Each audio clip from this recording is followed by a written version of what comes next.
नमस्कार दोस्तों, आज की वीडियो में भगवत गीता के 9वें अध्याय का वर्णन करेंगे। पिछले 2 अध्यायों में परम भगवान श्री कृष्ण ने घोषणा की कि भक्ति सर्वोच्च है, फिर भी प्राप्ति का सबसे सरल मार्ग है योग या सर्वोच्च के साथ मिलन। इस अध्याय में उन्होंने अपनी सर्वोच्च महिमाओं को प्रकट किया है, जो श्रद्धा, भक्ति और विस्मय को प्रेरित करती है। यद्यपि श्री कृष्ण अपने व्यक्तिगत रूप में अर्जुन के सामने खड़े हैं, लेकिन इसे मानवीय व्यक्तित्व मानने की भूल नहीं की जानी चाहिए।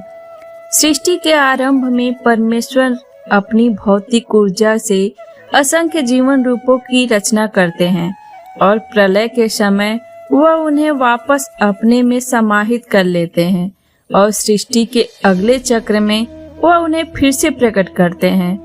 उन शक्तिशाली हवाओं के समान जो हर जगह चलती है, फिर भी हमेशा आकाश के भीतर रहती है। सभी जीवित प्राणी भगवान के भीतर रहते हैं, हालांकि वह अपनी दिव्य योग माया शक्ति द्वारा एक तटस्थ पर्यवेक्षक के रूप में इन सभी गतिविधियों से हमेशा अलग और अलग रहते हैं। हिंदू देवताओं के स्पष्ट भ्रम को हल करने के लिए श्री कृष्ण बताते हैं कि केवल एक ही ईश्वर है जो पूजा का एकमात्र उद्देश्य है। वह सभी प्राणियों के लिए सच्चा मित्र, सहारा, आश्रय और अंतिम लक्ष्य है। इसलिए वे आत्माएं जो परमेश्वर के प्रति अनन्य भक्ति में संलग्न होती है, उनके निवास स्थान पर जाती है और वहीं रहती है। वेदों में वर्णित अनुष्ठानों से प्रभावित लोग भी दिव्य लोक प्राप्त करते हैं। हालांकि जब उनकी योग्यताएं समाप्त हो जाती हैं, तो उन्हें पृथ्वी पर लौटना पड़ता है। यह कहते हुए श्री कृष्ण केवल उनके प्रति निर्देशित शुद्ध भक्ति की श्रेष्ठता का बखान करते हैं। ऐसा भक्त भगवान की इच्छा के साथ पूरे एकता में रहता है, उसके लिए सब कुछ करता है और उसे सब कुछ अर्पित करता है। उनकी शुद्ध भक्ति भक्तों को भगवान के साथ रहस्यमय मिलन प्राप्त करने में मदद करती है और उन्हें कर्मों के बंधन से मुक्त करती है।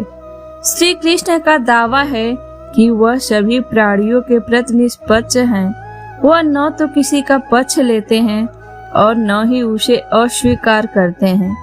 यदि घृणित पापी भी उनकी शरण में आते हैं, तो वे उन्हें स्वेच्छा से स्वीकार करते हैं और शीघ्र ही उन्हें पवित्र और सदाचारी बना देते हैं।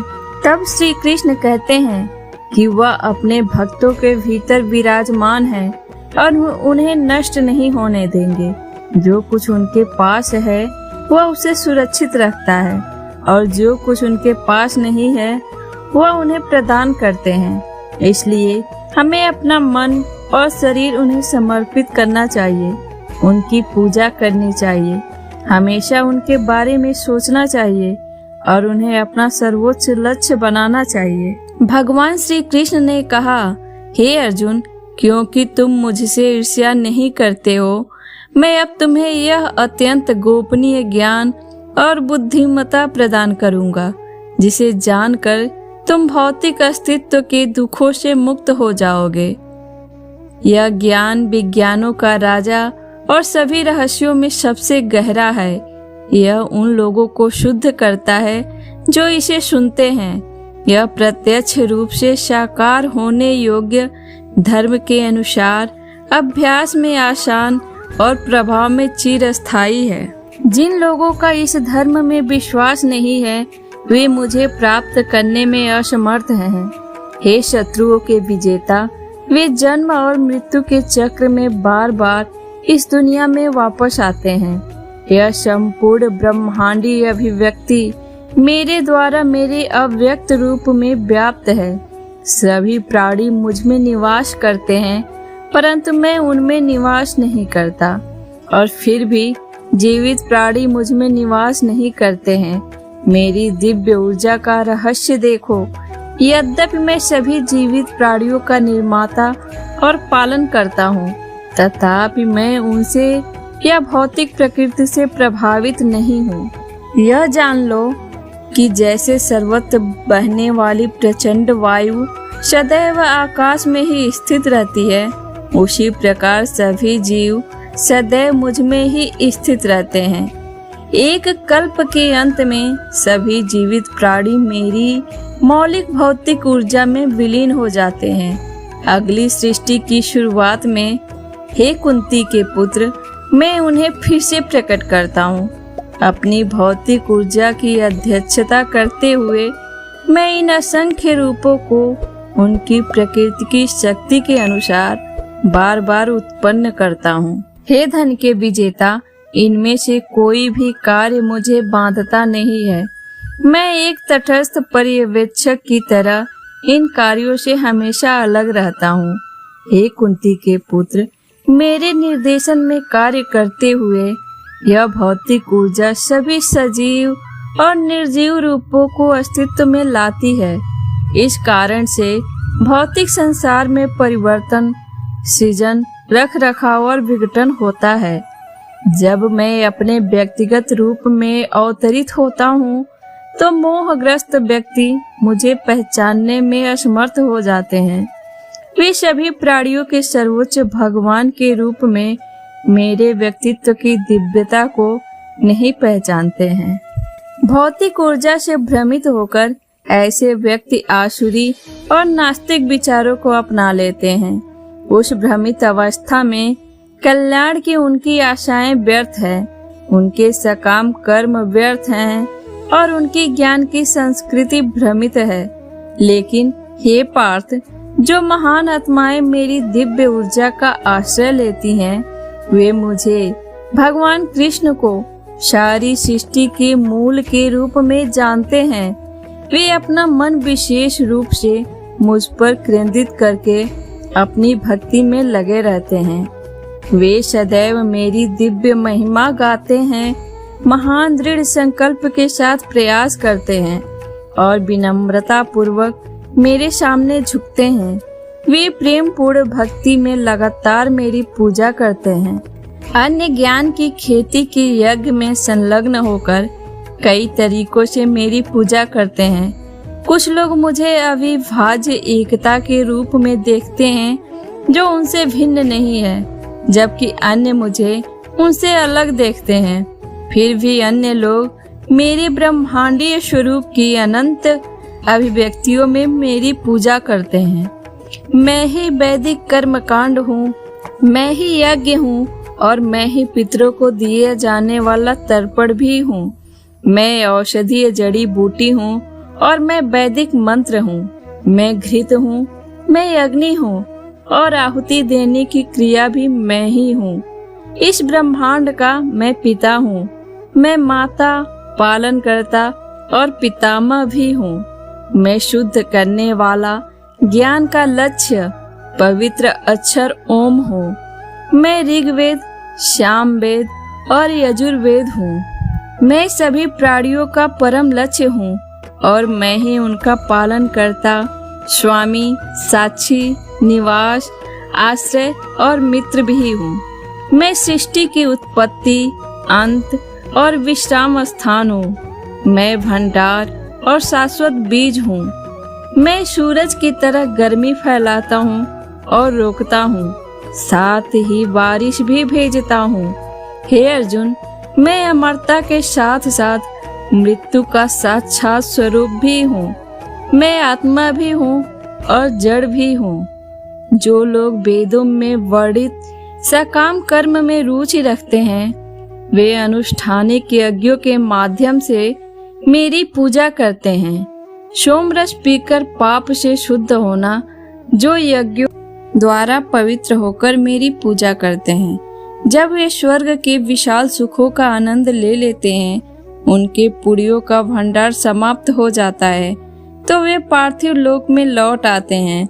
इस प्रकार जो लोग वैदिक अनुष्ठानों का पालन करते हैं, वे भोग की वस्तुओं की इच्छा रखते हुए बार बार इस संसार में आते और जाते हैं। ऐसे लोग जो सदैव मेरे बारे में सोचते हैं और मेरी अनन्य भक्ति में लीन रहते हैं, जिनके मन सदैव मुझ में लीन रहते हैं, मैं उन्हें वह सब प्रदान करता हूँ जिसकी उन्हें कमी है, और जो उनके पास पहले से ही है उसे सुरक्षित रखता हूँ।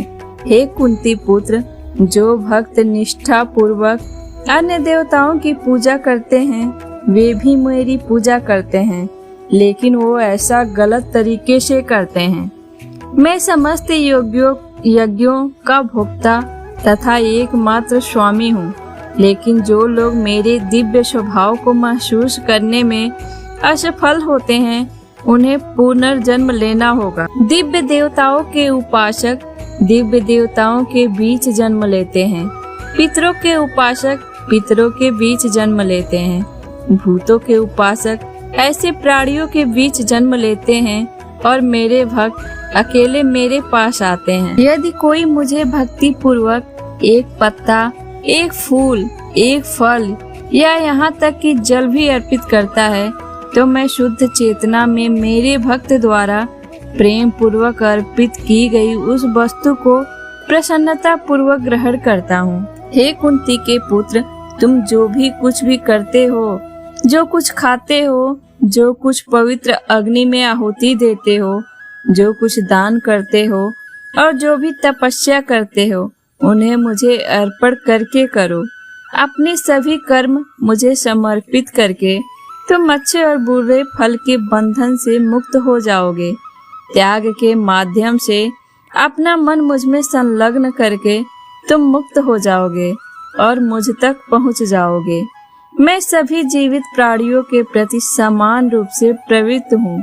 मैं न तो किसी का द्वेष पूर्ण हूँ और न ही किसी का पक्षपाती हूँ, परंतु जो भक्त मुझे प्रेम से भजते हैं वे मुझ में निवास करते हैं और मैं उनमें निवास करता हूँ। यदि अत्यंत नीच पापी भी अनन्य भक्ति से मेरी पूजा करे तो भी उन्हें धर्मात्मा माना जाएगा, क्योंकि उन्होंने उचित संकल्प किया है। वे शीघ्र ही सद्गुणी बन जाते हैं और अस्थायी शांति प्राप्त कर लेते हैं। हे कुंती पुत्र, निडरता से कहो कि मेरा कोई भी भक्त कभी नष्ट नहीं होता। वे सभी जो मेरी शरण में आते हैं, चाहे उनका जन्म, वंश, लिंग या जात कोई भी हो, यहाँ तक कि वे भी जिनका समाज तिरस्कार करता है, सर्वोच्च गंतव्य प्राप्त करेंगे। फिर पूरे कर्म करने वाले राजाओं और ऋषियों की तो बात ही क्या करें। इसलिए इस क्षणभंगुर और आनंदहीन संसार में आकर मेरी भक्ति में संलग्न हो जाओ। सदैव मेरे बारे में सोचो, मेरे प्रति समर्पित रहो, मेरी पूजा करो और मुझे प्रणाम करो। अपना मन और शरीर मुझे समर्पित करके तुम निश्चित रूप से मेरे पास आओगे। दोस्तों, 9वें अध्याय का पाठ समाप्त हुआ। अब आइए जानते हैं 9वें अध्याय का महात्म्य क्या है और इसके पढ़ने और सुनने से हमें क्या लाभ मिलता है। महादेव जी कहते हैं, पार्वती, अब मैं आदर पूर्वक 9वें अध्याय के महात्म्य का वर्णन करूंगा। तुम स्थिर होकर सुनो। नर्मदा के तट पर महिष्मती नाम की एक नगरी है। वहाँ माधव नाम के एक ब्राह्मण रहते थे, जो वेद वेदांगों के तत्वज्ञ और समय समय पर आने वाले अतिथियों के प्रेमी थे। उन्होंने विद्या के द्वारा बहुत धन कमाकर एक महान यज्ञ का अनुष्ठान आरंभ किया। उस यज्ञ में बलि देने के लिए एक बकरा मंगाया गया। जब उसके शरीर की पूजा हो गई, तब सबको आश्चर्य में डालते हुए उस बकरे ने हंसकर उच्च स्वर से कहा, ब्राह्मण, इन बहुत से यज्ञों द्वारा क्या लाभ है? इनका फल तो नष्ट हो जाने वाला है तथा ये जन्म, जरा और मृत्यु के भी कारण है। यह सब करने पर भी मेरी जो वर्तमान दशा है, इसे देख लो। बकरे के इस अत्यंत कौतूहलजनक वचन को सुनकर यज्ञ मंडप में रहने वाले सभी लोग बहुत ही विस्मित हुए। तब वे यजमान ब्राह्मण हाथ जोड़ अपलक नेत्रों से देखते हुए बकरे को प्रणाम करके श्रद्धा और आदर के साथ पूछने लगे। ब्राह्मण बोले, आप किस जाति के थे? आपका स्वभाव और आचरण कैसा था? तथा किस कर्म से आपको बकरे की योनि प्राप्त हुई, यह सब मुझे बताइए। बकरा बोला, ब्राह्मण, मैं पूर्व जन्म में ब्राह्मणों के अत्यंत निर्मल कुल में उत्पन्न हुआ था। समस्त यज्ञों का अनुष्ठान करने वाला और वेद विद्या में प्रवीण था।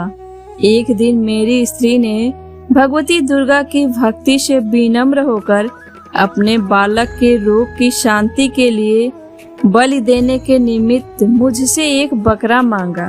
तत्पश्चात जब चंडिका के मंदिर में वह बकरा मारा जाने लगा, उस समय उसकी माता ने मुझे शाप दिया, ओ ब्राह्मणों में नीच पापी, तू मेरे बच्चे का वध करना चाहता है, इसलिए तू भी बकरे की योनि में जन्म लेगा। द्विज श्रेष्ठ, तब कालवश मृत्यु को प्राप्त होकर मैं बकरे की योनि में जन्म ली। यद्यपि मैं पशु योनि में पड़ा हूँ, तो भी मुझे अपने पूर्व जन्मों का स्मरण बना हुआ है।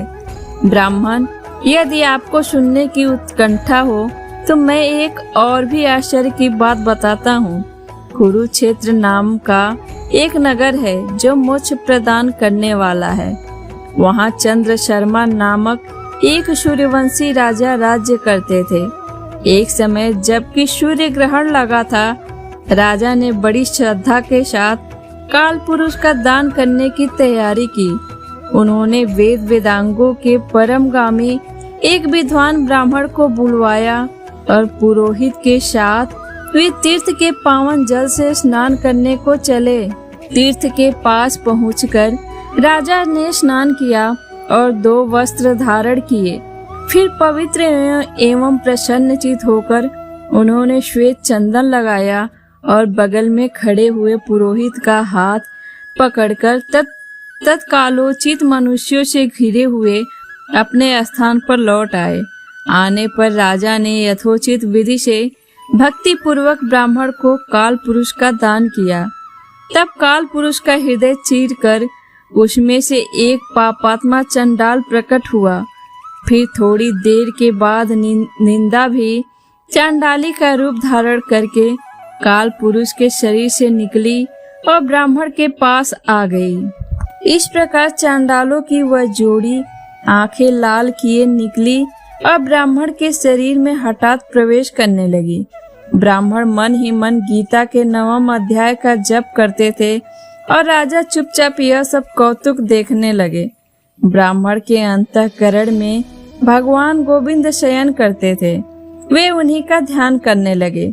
ब्राह्मण ने जब गीता के 9वें अध्याय का जप करते हुए अपने आश्रयभूत भगवान का ध्यान किया, उस समय गीता के अक्षरों से प्रकट हुए विष्णु दूतों द्वारा पीड़ित होकर वे दोनों चांडाल भाग चले। उनका उद्योग निष्फल हो गया। इस प्रकार इस घटना को प्रत्यक्ष देखकर राजा के नेत्र आश्चर्य से चकित हो गए। उन्होंने ब्राह्मण से पूछा, विप्रवर, इस महाभयंकर आपत्ति को आपने कैसे पार किया? आप किस मंत्र का जप तथा किस देवता का स्मरण कर रहे थे? वह पुरुष तथा वह स्त्री कौन थी? वे दोनों कैसे उपस्थित हुए?